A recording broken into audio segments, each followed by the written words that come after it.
On a single afternoon in 216 BC, one general kills between 50,000 and 70,000 Roman soldiers in the bloodiest day of ancient warfare. He is not Roman, he commands no empire. He is a Carthaginian who swore a blood oath as a child to destroy Rome. Now he stands in southern Italy with the greatest military force of his age. His name is Hannibal Barca. Years earlier, his father Hamilcar Barca places the boy's hand on a sacrificial altar in Carthage. The child swears eternal hatred against Rome before the gods. This oath shapes everything that follows. It drives a family's obsession across decades and continents. It sends an army over the most dangerous mountains in Europe. Every battle Hannibal fights traces back to a promise made in blood. Rome and Carthage have already fought one devastating war. The First Punic War ends in 241 BC, with Carthage defeated and humiliated. Rome seizes Sicily, then takes Sardinia and Corsica during a Carthaginian rebellion. These losses burn deep in Carthaginian memory. What does a proud civilization do when its greatest rival steals its territories one by one? The Barca family answers by spending decades building a power base in Spain. Hamilcar Barca conquers much of the Iberian Peninsula before drowning in battle in 228 BC. His son-in-law Hasdrubal continues the work through diplomacy and settlement. When Hasdrubal falls to an assassin's blade in 221 BC, the army turns to the 25-year-old Hannibal. He inherits a disciplined, loyal fighting force and his father's unfinished war against Rome. The young commander wastes no time. Hannibal captures the Roman-allied city of Saguntum in 219 BC after an 8-month siege. Rome demands that Carthage surrender its young general immediately. Carthage refuses. The Second Punic War begins. Can Rome comprehend the scale of destruction that one man will unleash across the Mediterranean over the next 17 years? Neither side understands what is coming. The march begins in late spring of 218 BC from New Carthage in Spain. Hannibal leads his massive forces across the Pyrenees, fighting hostile Gallic tribes along the way. He crosses into southern Gaul, with his army already reduced by constant combat and desertion. Roman commanders expect him to arrive by sea. They never imagine he will attempt the Alps. The Alpine crossing takes roughly 15 days in autumn. Snow covers the narrow mountain passes. Elephants slip on ice and tumble into ravines. Mountain tribes roll boulders down onto the column from above. Soldiers freeze to death during bitter nights at high altitude. How many commanders would turn back after watching their army die on frozen cliffs? Hannibal emerges into the Po Valley with roughly 26,000 surviving soldiers and a handful of elephants. He has lost nearly half his force to the mountains alone. Yet the survivors are hardened beyond measure. They have crossed the impossible barrier. Rome has no army waiting in northern Italy because no Roman strategist predicted this route of invasion. The first clash comes at the Trebia River in December of 218 BC. Hannibal lures the Roman consul Sempronius into attacking across the freezing river at dawn. Hidden Carthaginian cavalry strikes the Roman flanks. The Romans lose over 20,000 men in the trap. Hannibal demonstrates his signature method. He lets the enemy's own aggression become the weapon that destroys them. In the spring of 217 BC, Hannibal advances south through the marshes of the Arno. He loses sight in one eye to infection during the crossing. At Lake Trasimene, he conceals his entire army in the hills above the shoreline road. When the Roman consul Flaminius marches his 25,000 soldiers along the lake, Hannibal springs the largest ambush in military history.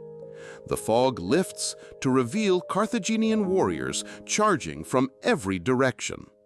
The Romans cannot form battle lines along the narrow shore. Flaminius dies fighting in the chaos. Over 15,000 Romans perish in under 3 hours. The survivors drown trying to escape into the lake. Can any nation absorb 2 catastrophic defeats in 6 months and continue fighting? Rome appoints Fabius Maximus as dictator. He adopts a strategy of avoidance and deliberate delay. His soldiers shadow Hannibal's army without ever engaging in open battle. They burn crops and deny the Carthaginians any supplies or provisions along the march. The Romans call Fabius the delayer as an insult at first, but his cautious approach slowly drains Hannibal's resources across the vast Italian countryside over many grinding months. Rome grows impatient with delay. The Senate elects 2 aggressive consuls, Varro and Paulus, in 216 BC. They assemble the largest Roman army ever fielded. Nearly 80,000 infantry and 6,000 cavalry march to confront Hannibal near the village of Cannae. Rome wants a single decisive battle to end the war. Hannibal is eager to give them one. On August 2nd of 216 BC, the 2 armies face each other on the flat plains of Cannae. Hannibal places his weakest troops at the center of his line. He positions his strongest African infantry on both flanks. The Roman legions charge straight at the center with overwhelming force. The Carthaginian center bends backwards slowly, but does not break under the massive pressure. What happens next remains the most studied tactical maneuver in military history. As Romans push deeper into the bowing center, the African flanks swing inward like closing doors. Carthaginian cavalry defeats the Roman horsemen and circles behind the enemy mass. The entire Roman army finds itself surrounded on all sides. The trap is complete and perfectly executed. The slaughter at Cannae lasts the entire afternoon. Between 50,000 and 70,000 Roman soldiers die in a single day. This makes it the bloodiest day in ancient warfare. The consul Paulus falls on the field alongside 80 Roman senators. Hannibal's double envelopment becomes the gold standard of tactical warfare. Military academies worldwide still teach this battle today. After Cannae, many of Rome's allies in southern Italy defect to Hannibal. The wealthy city of Capua opens its gates to him. Syracuse and parts of Sardinia rebel against Roman control. Rome stands at the edge of complete destruction. Why does Hannibal not march directly on Rome itself? This question haunts military historians for over 2,000 years. Hannibal lacks the siege equipment to assault Rome's massive walls. His army, though brilliant in open battle, cannot breach fortified cities easily. He expects Rome to negotiate peace after such devastating losses, but Rome refuses to surrender. The Roman Senate forbids even the mention of the word peace. They choose total war over any form of negotiation.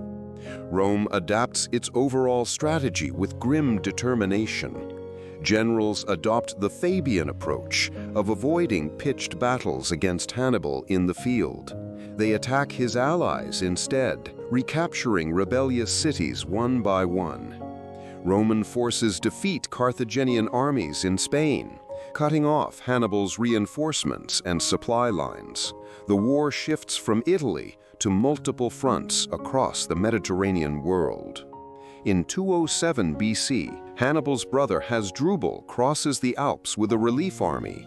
He carries a message revealing his planned route to join Hannibal in southern Italy. Roman scouts intercept the dispatch. The consul Nero marches north in secret and destroys Hasdrubal's army at the Metaurus River. Romans catapult Hasdrubal's severed head into Hannibal's camp as notification. A young Roman general named Publius Cornelius Scipio studies Hannibal's tactics with obsessive focus. He conquers Carthaginian Spain using Hannibal's own methods of speed, surprise, and deception. In 204 BC, Scipio invades North Africa itself, threatening Carthage directly. The Carthaginian Senate desperately recalls Hannibal from Italy after 15 undefeated years of relentless campaigning on foreign soil. Hannibal returns to Africa to face Scipio at the Battle of Zama in October of 202 BC. For the first time, Hannibal faces a commander who truly understands his methods. Scipio neutralizes the Carthaginian war elephants by opening lanes in his formation. Roman cavalry, strengthened by Numidian allies, encircles the Carthaginian army. The master of encirclement suffers encirclement himself. The defeat at Zama ends the Second Punic War and shatters Carthaginian power forever. Carthage pays enormous reparations and surrenders its fleet and overseas territories. Hannibal serves as a political leader in Carthage for several years before Roman pressure forces him into permanent exile. He wanders the courts of Eastern Mediterranean kings, offering his military expertise to any ruler who opposes Rome. He takes poison in 183 BC rather than surrender to Roman agents who pursue him relentlessly. Hannibal Barca wages war against the greatest power of the ancient world for nearly 2 decades. He never loses a major battle on Italian soil. His double envelopment at Cannae transforms military strategy forever. Rome survives not by matching his genius, but by refusing to accept defeat under any circumstances. The collision between Carthaginian brilliance and Roman endurance reshapes the entire course of Western civilization.